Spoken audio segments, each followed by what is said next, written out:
when I'm thinking of where the chapel can move to next, it's always about where the stylist is and where the guest is, and then bringing them together. And I've been looking at stylists over the last 5 years, younger generation of stylists coming through, and understanding that their training is so different from the training that maybe someone of my own age or older was. And so there was a lack of education.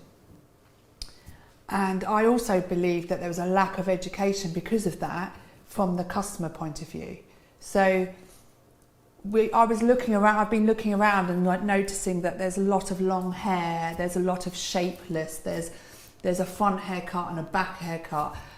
And I just felt that it was a question to myself, is that coming from the stylist, or is that because the guest doesn't understand, or they just want to compete and compare and look like everybody else?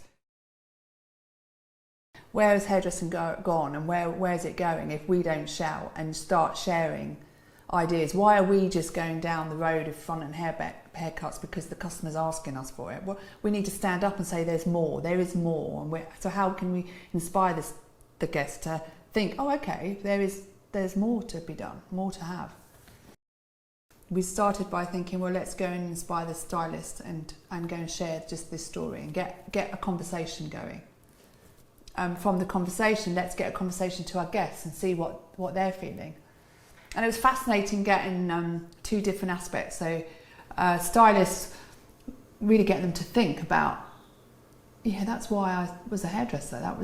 I wanted to look at people individually, and I wanted to sculpture and be creative around hair. And a guest would come and say, well, I didn't think there was anything else to have done. And I'm just looking at a picture of what I like and what I don't like. There's nothing else out there that I'm looking at that's inspiring me to come in and ask for. So there's a big bridge here to build. So we asked a number of people to come in as models. And what I noticed really quickly, that a lot of hair coming off all of a sudden. But actually people still keeping their length, but there was a lot of hair coming off.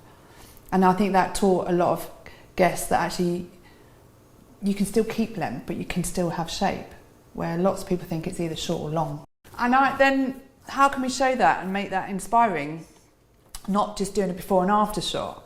And it came to me that why not put it on your back? Like, it's like a tattoo, I'm proud. Like, I can have all my hair cut off, but I can keep my length, but I put it on my back. And it's kind of, it just made me feel like finding your true identity. Take your clothes off and just have your hair and your image on your back, and wear that. You know, gone back home to their families and their friends, and their experience afterwards of sharing that they've got hair that they've never thought they could have. Is quite a privilege to be able to give somebody something that really fits an individual to become who she really wishes to be. And it's awesome to feel that you've made that difference as a stylist,